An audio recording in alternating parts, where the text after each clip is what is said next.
lash faster is one of the things that takes us down in our beginner stages as lash artists. Even after a year of lashing consistently, I was still taking hours to complete a fill, and I did not like that at all. So if you are currently in that position, I completely understand. Hey y'all, I'm T the Brand, fellow lashpreneur and lash marketing mentor. I teach lash artists to market smarter, lash better, and keep clients coming back. Welcome to my channel, and if you're tuned in to the Powerhouse Lash podcast, welcome back for another episode. This video, we're going to be talking about some practical things that you can apply immediately to help you cut down some of the time on your services. So let's just get right into it.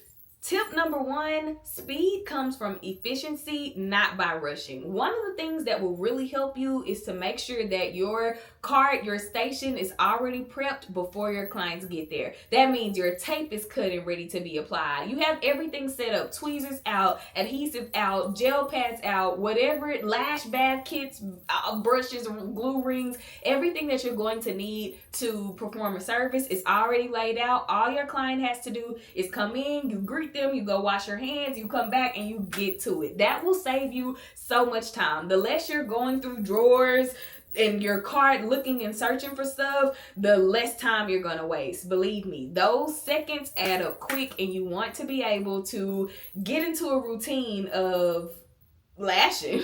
Speaking of routine, creating a routine for your service flow helps you save time as well. I've been doing it for the last few years, and I really feel like it's been helpful. The way that I run any service is the way that I run every service. Once my client comes in, I get my hands washed and I'm back and ready to roll. My process is the same. We do a lash bath, we do a tape down, I remove your outgrowths, I map your lashes, I apply a head cover, tape your upper lids up, and now it's time for me to start lashing. I work on one eye at a time, and then I do the other eye at a time. This helps me to stay into a flow because it is now muscle memory, natural instinct. When anybody comes and lays on this bed to get their lashes done, my body already knows what to do without my brain having to process what's next. This saves you time. This creates intentionality for you, and I mean the goal is to save time, so it's helping with the goal. And then number three that I want to help you with under the regard of speed comes from efficiency and not rushing is clean work.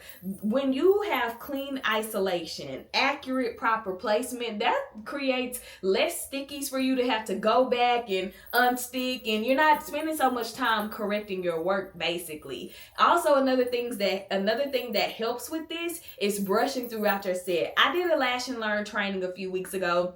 A Lash and Learn is a refresher course training that I offer for lash artists who have the basic skills or some experience with lashing, and you just need to refine some things, whether that's better retention, speed, isolation, placement.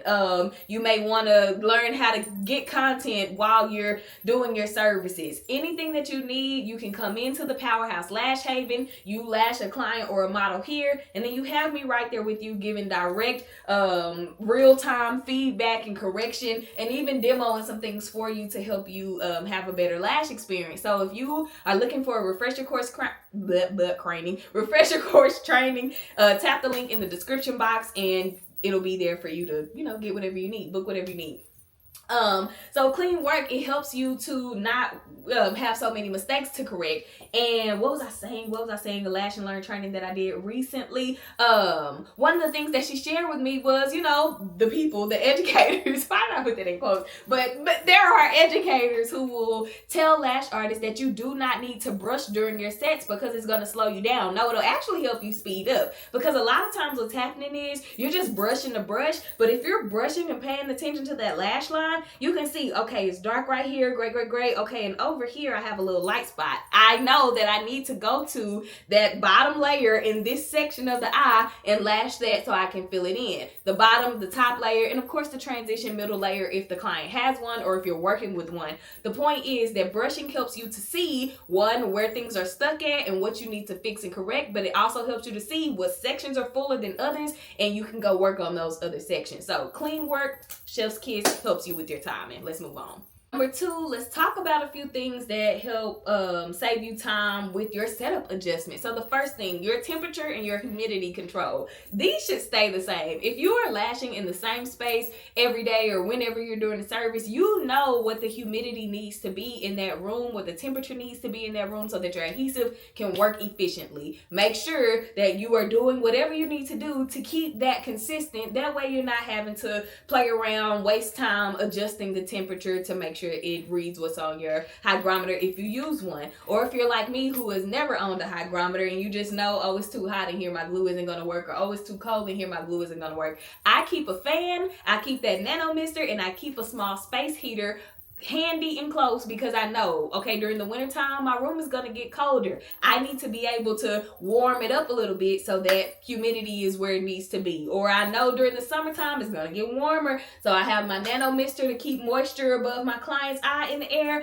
and don't go overkill with it. But I also have a fan to help, cool the room down. Whatever it is that you need to do, make sure your temperature and humidity controls are set before your clients get there so that you can work efficiently and work a little faster. If you aren't like me and now have to or still have to travel for work, because I am now a home-based lash artist for the 4th time and I am not leaving ever. Hopefully not ever. I really do like it here this go around. That's not the point. If you have to go somewhere else for work, I would always try to arrive at my suite space 30 minutes before my first client. That gave me enough time. If it's hot in the room, I can adjust the air. It has time to cool off. If there was traffic, I have time to get there and still set up and, make sure that I'm comfortable, decompressed, and ready to roll when she gets there. So that's that on temperature and humidity control. Number 2, adhesive discipline. You have to make sure that you are taking care of your adhesive bottle. That nozzle, get you some lint-free wipes so that every time you dispense glue, you can wipe it off. This keeps you from having to poke new holes in the lid or take the glue top cap off or take the glue dispenser nozzle off and replace it with a new one mid-service. You know that the glue is going to flow how you need it to flow. Also making sure that you are aware of how your adhesive works, meaning if you know that after 15-20 minutes you need to refresh your glue dot, already kind of be in the mode to do that. That way you don't feel like, again, having the same routine will help with this as well. But that way you don't feel like, okay, I'm lashing, it's been 30 minutes, but now my glue ain't working and I'm still trying to make it work. No, you know that your glue only has X amount of minutes before you need to refresh it, so make sure you do that. Here's just some free game on refreshing glue as well. You do not have to refresh your glue dot every 15, 20, 30, however many minutes. You just need to know your adhesive well enough to know when its viscosity is changing. That's the consistency of it. Low viscosity means it runs like water. High viscosity means it pours like molasses. So you want to make sure you know you know what your viscosity is supposed to be like, so that when it starts to change, when it starts to get a little stringy, okay, let me go ahead and toss this. Don't wait to do it, because now you run the risk of stickies and your lash is not lasting after you've applied them, and so now you got to go back and reapply stuff. And then the last thing under the idea of saving time based off of your setup is have your lash towel already ready to go and organized. So don't have lengths mixed up and curls unorganized. Like, let your tray or your towel be organized by, okay, this is this curl and these are the lengths, the order of the lengths that they go in. That way you're not guessing and trying to figure out where to put what at. No, just make it flow, make it easy for you. Let's move on. My third tip is to practice placement and isolation intentionally. You want to start off with some slow drills, especially if you're in the beginning stages and you don't always have a client in your chair. Take time to practice lashing slow on purpose.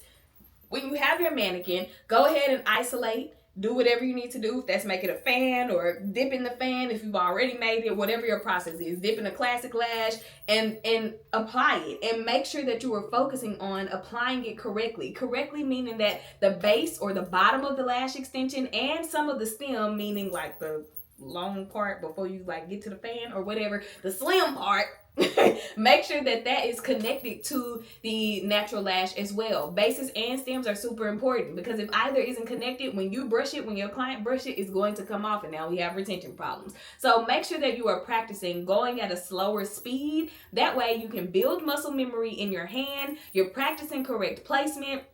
And as you are getting used to this muscle memory and working at a slower pace, then you can start to speed up once it becomes more natural for you to do that. A lot of times, first of all, speed should never be the focus. The time is going to take what the time is going to take until you are faster, and that's just that. Like I shared, I was a great lash artist in the beginning.